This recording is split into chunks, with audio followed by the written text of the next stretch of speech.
Hello, my name is Tyler Esselman. And I am Michael Osinski. And you are listening to... This one goes to 11. This one goes to 11. It's a podcast. That's what this is. It's a podcast, and it's where Michael and I open up a little space where we ask our friends, family, members of our community, our comrades in arms, to join us and make their case for what they believe is the perfect album. So perfect, in fact, that 10 out of 10 just is not good enough. Nope. Man, it feels good to say that, doesn't it? We're back. I know. We're back, Michael. I missed it. It's only been a couple months, but I missed it. It's good. Yeah, it's nice to be back in my basement with my fun mic and staring at my furnace and whatnot. Yeah, we should probably get saddles too, so we can be back in the saddle too. Oh, so we're gonna go literal. Okay. Yeah, I think so. I'm gonna put that in the budget for next season. All right, I hear you. So you want to know who we're talking to today? I sure do. So today we are talking to one Miss Lavina Jadhwani. Lavina is a Chicago-based theater director, adapter, advocate, and canine enthusiast. Her directing work has been seen every damn where, including, but not remotely limited to, Oslo Repertory Theater, Oregon Shakespeare Festival, Guthrie Theater, and Ruska Theater Company, where she served as artistic director for 6 years. And that's just a small taste of her body of work. In her directing and adapting work, she's all about using her love of language and her capacious pop culture knowledge to investigate what it means to be an American and expand that definition to include more minority voices. That's what she's all about, and I love that about her. She's badass, she's deeply kind. Lavina is good people, and I consider myself truly lucky to be her friend. She was a good time. Nice it's intro. Really good. That's yeah. good. Other little thing we just wanted to make you listeners aware of. This is the first time we are covering a soundtrack. Mm-hmm. And though we highly recommend the film, which you'll learn more about when we get to the episode, and it is available on Netflix, we just wanted a couple names and terms to get thrown around in this episode that we just want to make sure you're aware of. One is Amir Khan. Tyler, who's Amir Khan? Amir Khan is one of the most famous Bollywood actors on earth. One of the most famous actors on earth, like probably top three, but certainly a pillar of the Bollywood film community. Yeah. Another name that pops up is A.R. Rahman, who is the person who composed the soundtrack for another popular Bollywood movie that we talk a lot about within the episode. Just so you're aware of that. And the last thing is another film that we don't get to cover, which is Kabhi Khushi Kabhie Gham, which is a film from 2001, more of a family drama than a rom-com. We're covering a rom-com this week. Have you seen that movie, actually, Tyler? I haven't yet, but it's on the list. It's on the list of films that Lavina and I are looking to watch. So she's great to watch these films with. So if you can do that, I highly recommend it, because it's just like you get so much knowledge. She's a font of knowledge there. And hopefully, after you listen to this, you'll just want to go right out and watch the movie. You will. I guarantee it. So let's hear what she has to say.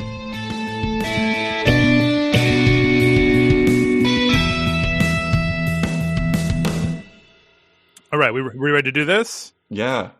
I thought we were doing it. Well, we are currently doing it. This gives us fun stuff to put on at the beginning instead of like an official, like, this is how we start. Like we can sort of like roll in. Like we're casual. We're like casual podcasters, whatever, Just hanging in the Zoom room still.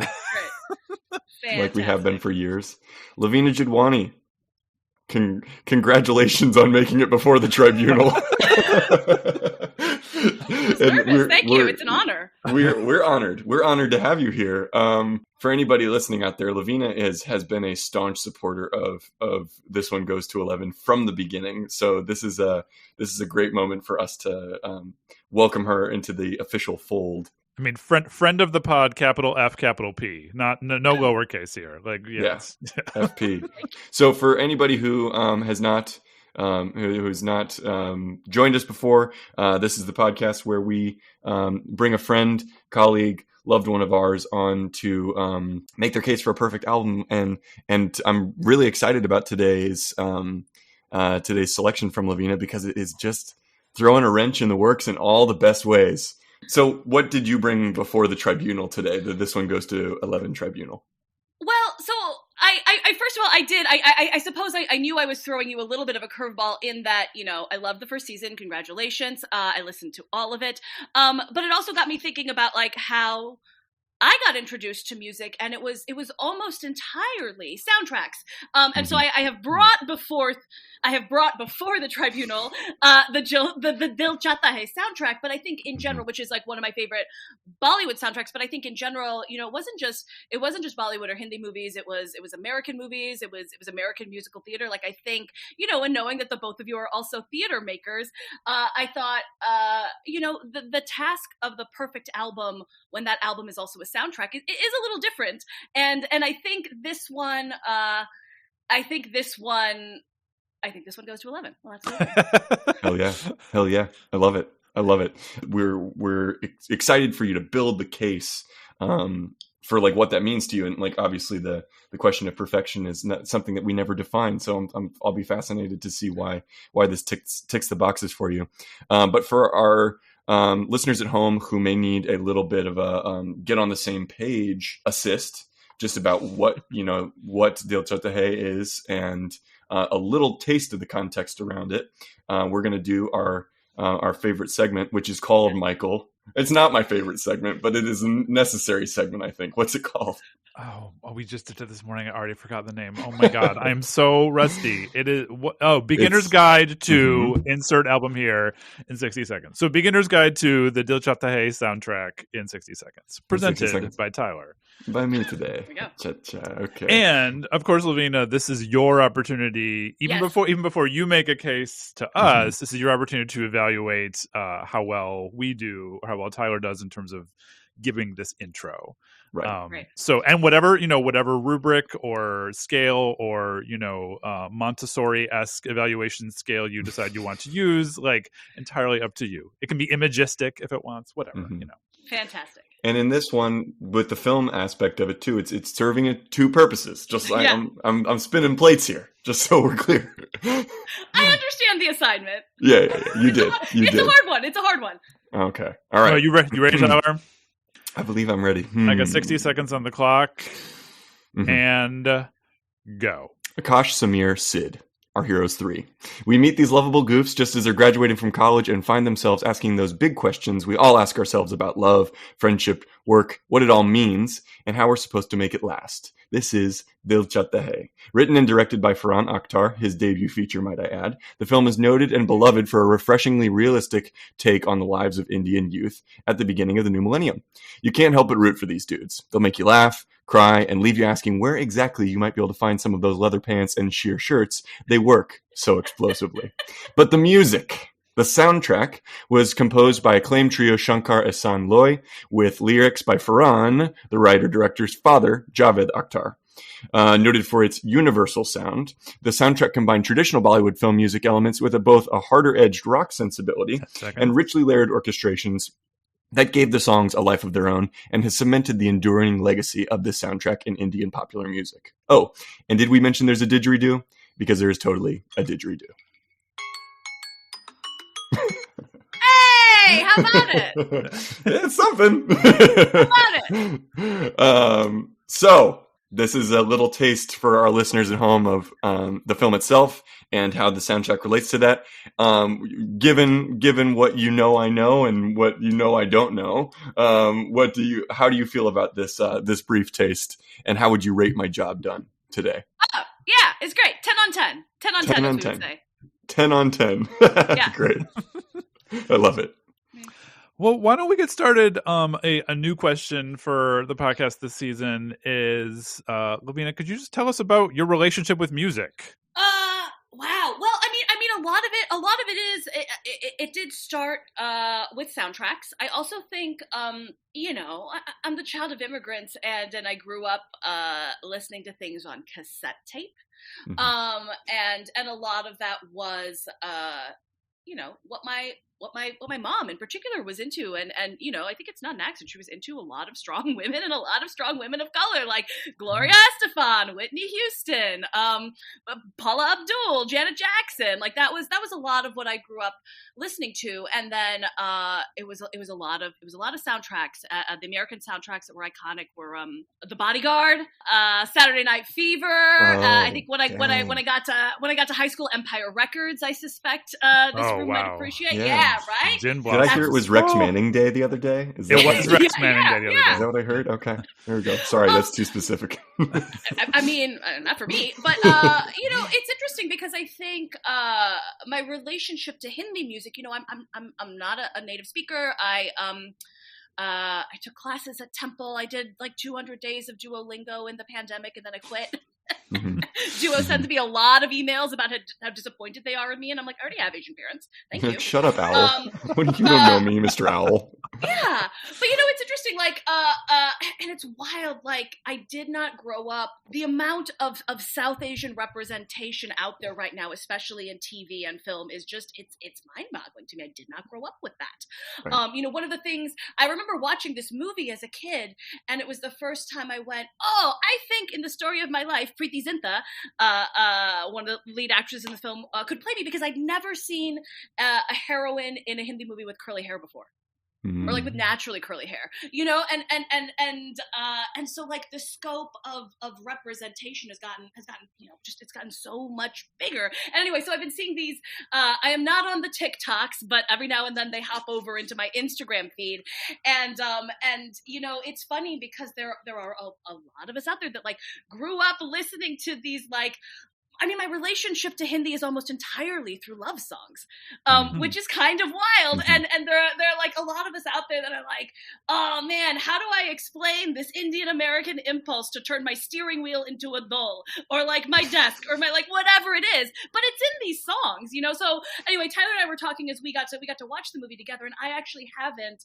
I think over the course of, I have a couple ingredients that I think are that are in the perfect Bollywood movie soundtrack, but I actually haven't. It wasn't until you all were like, "Hey, come on and maybe contextualize this," and I was like, "Oh, I've been contextualizing music on my own for the most part, because I think, you know, the term, I did not grow up with that term intersectionality or understanding what it meant to be like to sit in between these two cultures." And anyway, so I guess that's to say, you know, my relationship to music was largely, I think until this point, either Indian or American. And like this album, when it came out, got so much flack for how Western it is. But I also think that's why it does go to 11 is because I hadn't seen anything do anything like that before.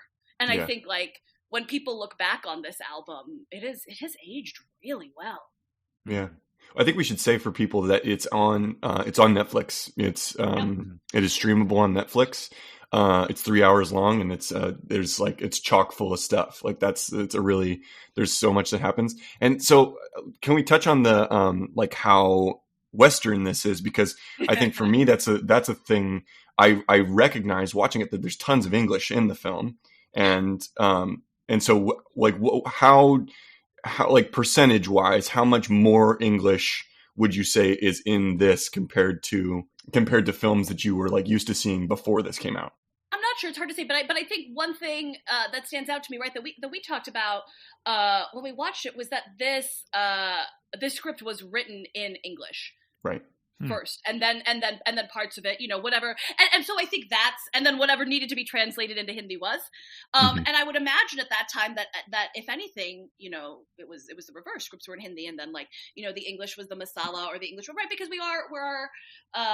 look, the amount of English is also, I think, a reflection of privilege. It is it is a class. I mean, when Tyler and I were watching this movie, I kept saying like, look, I love this movie, but it is also like very, very privileged problems that these people have. Were you, had you heard, I mean, you said most of your, like, the way you're introduced to music was through soundtracks. Had you heard of this soundtrack first or seen the movie first? I feel confident that I saw the movie first, but I also wanted to double back to soundtracks for a second because Michael Osinski, you are a person who every now and then will not let me forget that Tanya Harding skated to the Jurassic Park soundtrack in the Olympic Games, and like that was also part of my experience with, you know, my connection to. I mean, the Bodyguard soundtrack was played often at my ice skating rink. You are correct, and I feel the whole world should remember that Tanya Harding did in fact skate to that. I mean, I think that the reason, and then she broke her lace. Yeah, well, we don't have time. We don't have time. It's a whole other conversation. But I think it's. I mean, the thing that I'm so fascinated about soundtracks is that, I mean, first of all, like, yes, we are all theater artists, and I mean, I could tell stories about all the songs that I've listened to and formed complete music videos for in my brain as I listen to them. Like the idea that I feel like there's always a narrative underneath music, even if it doesn't belong in, if it's not part of a movie soundtrack. But also, I mean. Like, look at, I mean, this, I can't believe we're talking about Jurassic Park now, but look at that music that was iconic for that movie, but because if your initial association with the Jurassic Park soundtrack was Tanya Harding figure skating, you'd have an entirely different understanding of that music. I mean, because it's, or if your first exposure to it was seeing that YouTube clip where it changes into someone playing on like a recorder or a kazoo, melodica, or like a melodica, on a melodica. That's some of the YouTube's best stuff. That's prime. And it's one of the things that, all right, so if we are to, I haven't yet figured out. I think one of the reasons I only pitched you all Bollywood movie soundtracks because, you know, I sat next to Ian Frank in directing seminar. I know how to skew a pitch. But I think I am still figuring out, like, you know, okay, I think there are, is this a useful place to start? Here are a couple ingredients that I think have to be in the perfect Bollywood soundtrack. Mm-hmm. Is this a useful place to start? Sure. Yeah, why not? Go for it. Useful. We can go any direction and we can go back again. Well, and also like let's figure this out together because I'd love to like. Here's a couple of things that I think have to be in there. Pause. You get points for what you've done so far. Oh, and you need points. I forgot about the points. Yeah. I forgot about the points. I forgot about the points too. Validation. This is great. Yes. Okay. So this is clear. This is clear so far. This is personal. So I'm going to give you one Laura Dern. Fantastic. Raising herself out of the Jeep. Great, love it. For Jurassic Park. So one Laura Dern for you. This took a turn for a Hindi movie. All right. One Laura Dern would be great in a Hindi movie, though. Yeah, she'd kill. One Laura Dern, and then you get let's get one Laura Dern and two Tanya Hardings, just because we should just keep that going. I don't know. I feel like instead of two Tanya Hardings, I feel like we should give her two Yamaguchis because I feel like I was like, do you want to see my autographed Yamaguchi? I'll put it in. I'll bring it for the photo. Yeah. Yes.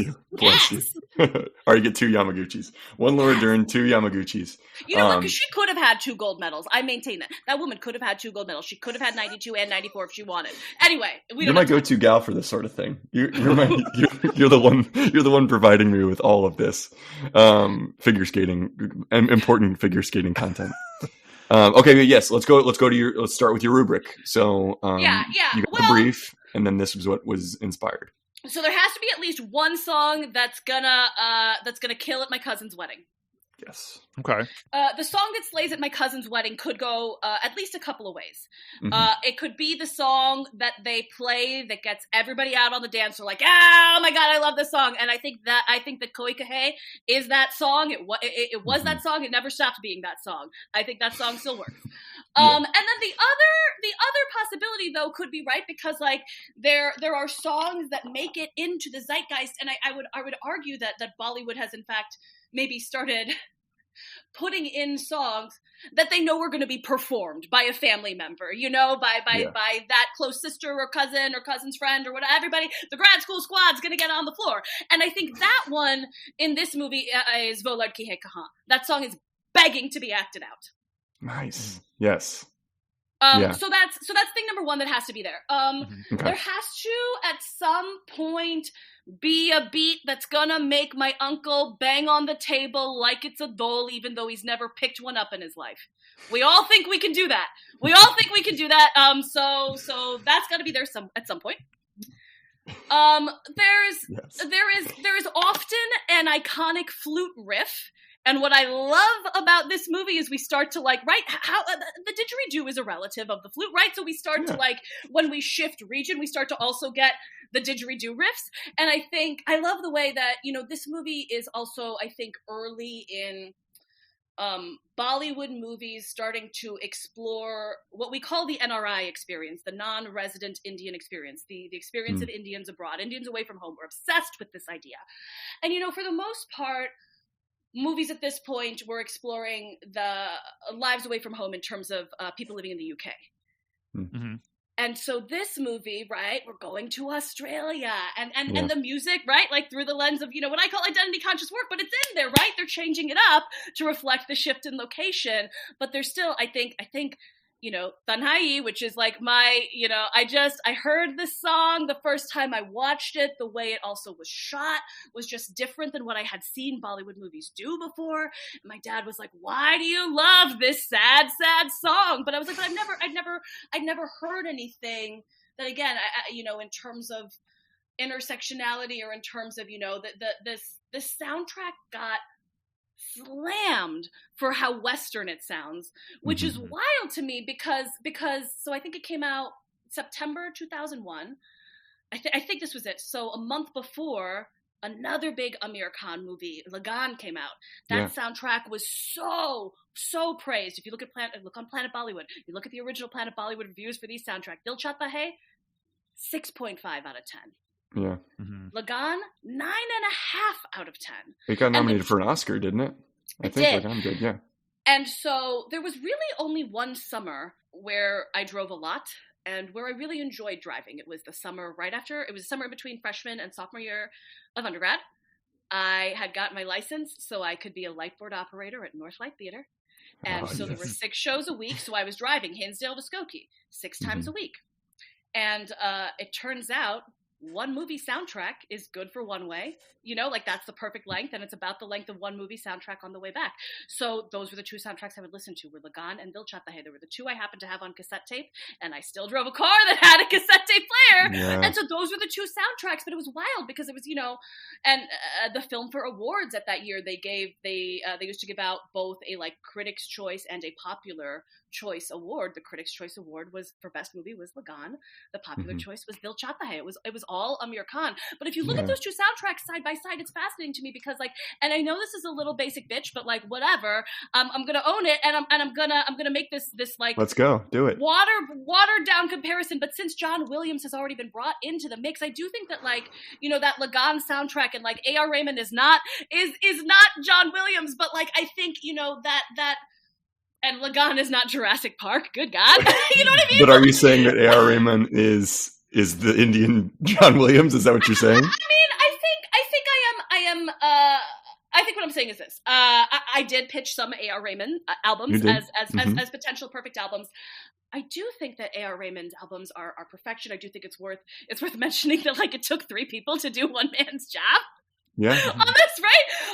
But for context, everybody, A.R. Rahman turned down the job for Dil Chahta Hai. That's right. That's the context here. And then he ended up really liking it, though. I think wasn't he pretty supportive of the work that they did? I think so, and I actually think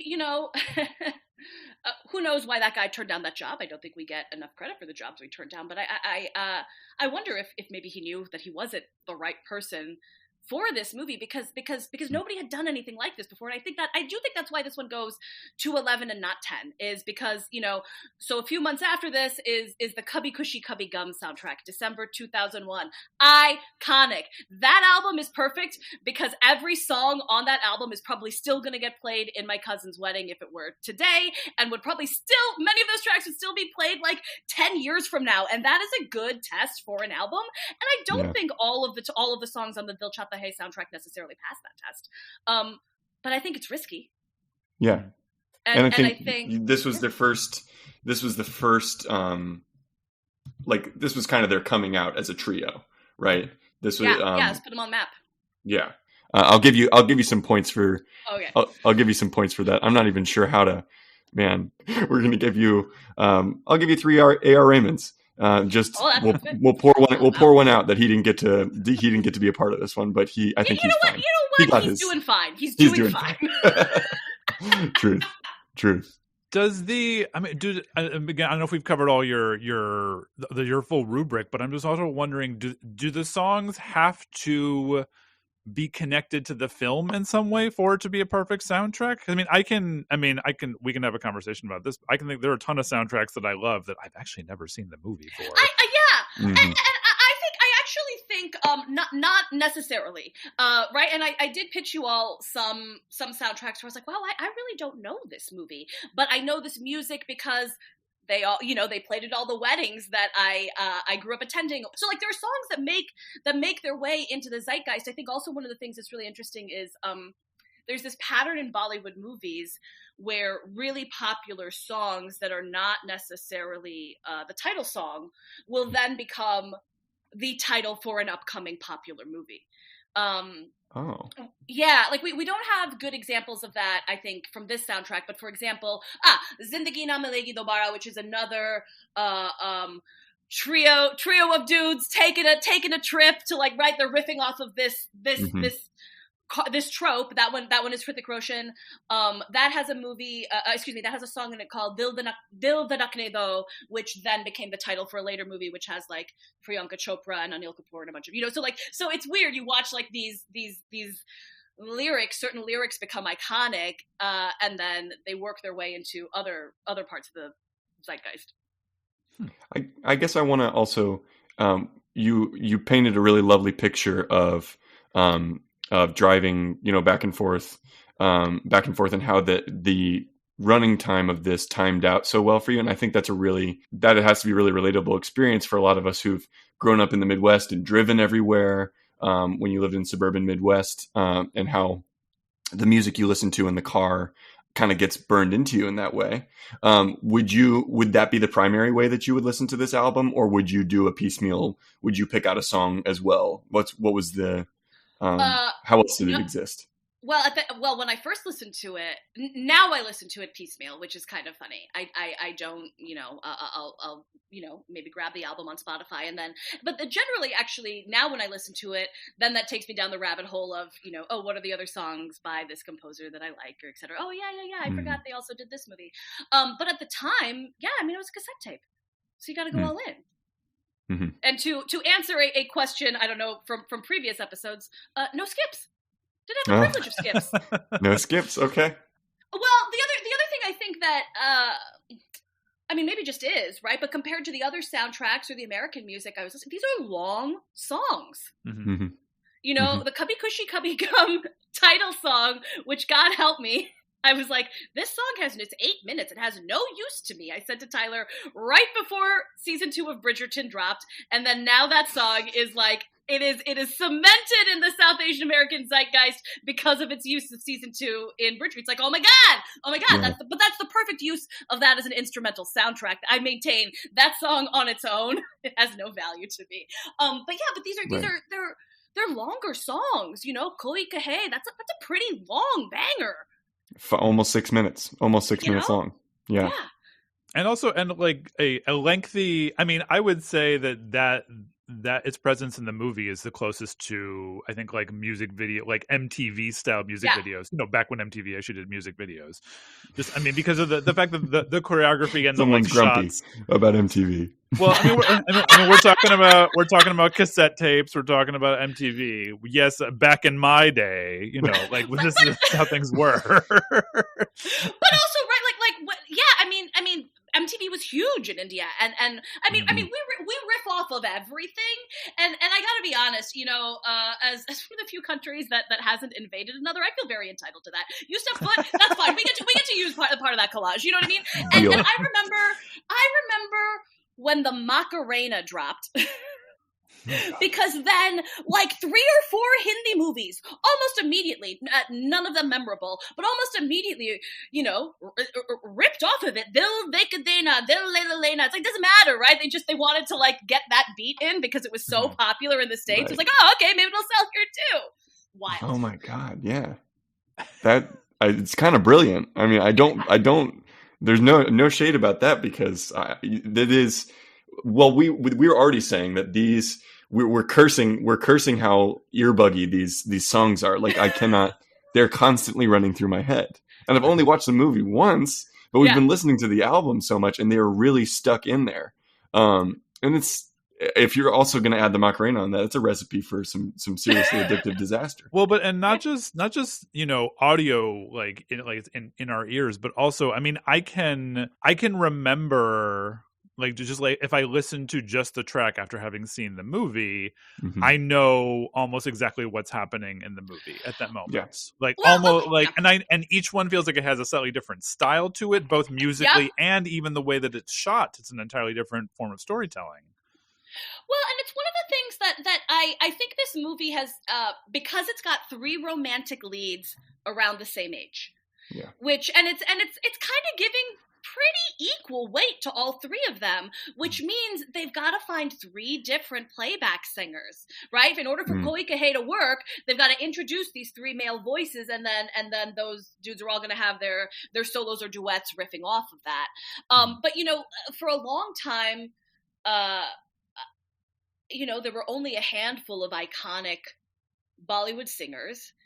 And some of those singers, right? Sonu and Alka Ji, like they're on this soundtrack. Some of those singers are on this soundtrack. But I think one of the things that's exciting is I can see the songs when I listen to it. And part of it also is because, I mean, before TikTok dances, there were Hindi movies, right? So, We called the soundtrack on the flip of a GIF, right? Because I sent Michael 2 GIFs and he was like, oh yeah, the one with the people in the car going like this. That movie, when they built that, they knew what they were doing, right? And they also knew, they're like, we're going to put this, because that's an accessible dance move that can be repeated on the dance floor at my cousin's wedding that almost everybody can participate in. They knew that, and I think that's part of how I think it gets the earworm gets cemented, is that it's not just, I think in this one, it's not just oral, it's in part visual, like you were saying, Michael. I do think that, I also do think, the way that I talk about Hindi music, though, in particular, I think does shift a little bit more rhythmically, because I'm not a native speaker. Like there are lyrics in this soundtrack that I love, but I don't think about them when I'm not listening to the soundtrack the way that sometimes a Fiona Apple lyric will just like come out of the blue and slay me. Like, why'd you have to ruin my day like that? Yeah. Yeah. I think that's a good way of putting it, because it is largely, it's a question I think is valuable for this context and for the, the kind of picture that we hope people will paint of these albums, of whether you're kind of like drawn in by the music or the lyrics first. But it is largely based on the artist. There's something like Fiona, she is kind of lyrics forward for me in a way that some other artists aren't. So I think that's an astute point. I'll give you some points for it. How about that? Okay, I'll take them. You want some points? Okay, I'll give you points for your point. Yeah, points for your points. I'm gonna give you 15 points. Because now I just want to see your uncle. Now I want to see your uncle at a wedding. So 15 points, or any uncle. Well, that's the thing, right? Like Lily Singh living her hot zaddy life is proof that we are all that uncle, aren't we? Aren't we all that uncle? All right, 15 points for we are all that uncle. I think this could be a decent point for standout track. Don't you think? I agree. Feels like a great point. So, for those of you who are new to this, we ask the person who is presenting their case to choose their standout track from the album, and Michael and I also choose one that will play us out at the end. So, Lavina, what did you choose? And you've really, you've touched very specifically on several songs, which is good. Which one did you particularly choose as your standout track, though? This was a challenging assignment. I think many of them are standouts for many reasons, but Tanhai is the song that speaks to my soul, and there is actually, I think, going back to the rubric, there is often a "We Are Just Falling in Love" song that is a good earworm, and I think "Wo Ladki Hai Kahan" is sort of that. Although I think you could argue maybe "Kaise Hai Ye," right, dips into that territory, but there's also like often this like soulful song about loneliness, and I think what this song though does, and I think both in terms of the way it sounds and the way it's shot, it taps into, I think, think, sure, Akash was arguably the lead character, right? I think if you and were it's a to mirror, compare, so I think you kind of have to brings that on. It's this movie has the three dudes have very lightly been compared to Much Ado About Nothing, and I do think like in that comparison, Akash is our Benedict. 100%. And so he right, he gets the most seasoned singer. He gets Sonu Uncle to just wail in this song, and it's not and something that jams me a little bit is, to my knowledge, I'm not the most up to date, I will say, on the Hindi movies these days, but like for the most part, that type of song goes to a male voice.